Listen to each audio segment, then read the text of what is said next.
What is going on, guys? Wally here with another video, and in today's video we're talking about that 7K hype. It's so hyped. I mean, I'm sorry if I don't sound hype. I apologize. I'm super tired. I've been up for a very long time with very minimal sleep because we did clear Crota, and I do have a picture of it, and I'm gonna include it in the raid. And one guy wasn't able to get it in the picture because he actually jumped off the edge and died, and he wasn't able to respawn. So I gotta say, great work with that team. We had a team of 631s. We cheesed it a little bit. We didn't have like 30s like everybody, but we, at the time, I think in the world on the Xbox, there was like 54 31s, and we had like 6 of them in our group. So we got really, really lucky, and we were able to get it done. In terms of getting a walkthrough out, I will have walkthroughs working backwards. So Crota will come first, then the DeathSinger, and then so on and so forth. Starting on Thursday. I'm already working on the Crota walkthrough. I'm working on a text walkthrough. It's sort of already up on Reddit. Not really. It's kind of up on Reddit, but I need to revisit it and turn it into a actual contextual form where I break everything down and show you good positioning and good knowledge and what worked for us. Honestly, it's not a very difficult boss fight once you understand the mechanics. It's very difficult, but it's not difficult. It's not as difficult as some players imagine. It's not impossible. It's definitely possible. When we visited it with 30s, we had 6 30s in our group. We took them to 20%, and that was like our, I want to say, 20th attempt. And we just started figuring out mechanics. We started watching other streamers and what they were doing. Then we started building our own mechanics. So when we revisited it with 31s, it took us about maybe 10 wipes, and then we finally got it. So it's a confidence thing. You got to go in there with a lot of high spirit. But I'll talk about that in the walkthroughs of all of the bosses, because I think that's what people want. So in terms of theories video, not doing one today for Wednesday because with the DLC dropping, it literally screwed my schedule, and I had it set up that I was going to write a script out on Monday and produce the video on Tuesday, and then I was like, yeah, wait a minute, DLC drops on Tuesday, how am I going to work on a video? So I postponed it. I apologize for that.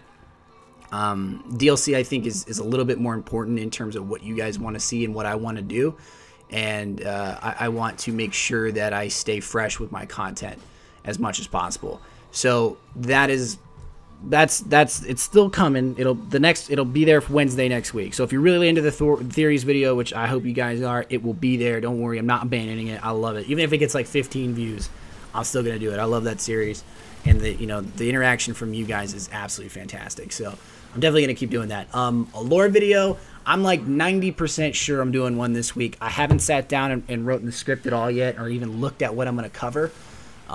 Most likely, if I do it this weekend, it'll be something from the DLC, because that is what a lot of people want to see. That is a lot of good information. I spent some time reading the cards, and they spent some time this time around explaining things. They didn't just write the standard cryptic nonsense. They legitimately spent time explaining things, making it very, very simple for an individual like me, or anyone really, to put a good video together for it. So Ares is a very, very interesting character. Very, very interesting. The character, the way they develop the character and sort of build it up and sort of show that she is not necessarily of the light is very, very interesting in the mechanics, because there's a lot of corruption. That seems to be the theme of the Hive. It's a corruption. It's like all of them have themes, and all of the enemies have themes. Like the Fallen are basically without light, and they used to be good and now they're not. The Cabal, they're just industrial menace. The Vex are just like the super Lovecraftian horror type, and then of course you have the Hive, and the Hive is just corruption. They get into you, they change you. So it's very, very cool. I think the characters there is very cool. I'm very excited to go in there, and I've been reading a lot of good comments on Reddit. A lot of good theory crafting has been coming forward, and it's awesome. So, as a final here, have to say who won the giveaway. Maurice Harrell, you won the giveaway. Your comment there is in the chat, man. Congratulations, you won a t-shirt, a dog tag, and a bunch of stickers. So I'm gonna drop you a message, or try to get in contact with you. If you drop me a message, if you're watching this video, drop me a message on here or on Twitter, and I'll give you a DM, whatever, and I'll just get your address from you, and I will send you some good stuff.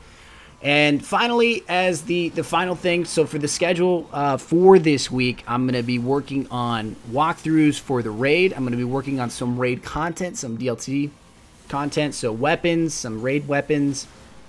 I'm not going to do I might do like 1 or 2 weapon overviews just to show you what they operate and what they look like, what you can be looking forward to getting, or if you really want to get certain weapons. And then I am not 100% sure if I'm going to lore video this weekend. It's just a crazy weekend. Finals coming up next week. So expect walkthrough videos met with text, text video walkthrough, where the script and the text will be linked in the bottom of the description. So if you're less of a visual person and more of a reading person, I'll have both there so that you can peruse that at your leisure. But as always, guys, you guys are fantastic. I sincerely appreciate this. This is a very humbling experience for me, and you guys are great. I love you all. I am out. I will see you guys later, and yeah, bye.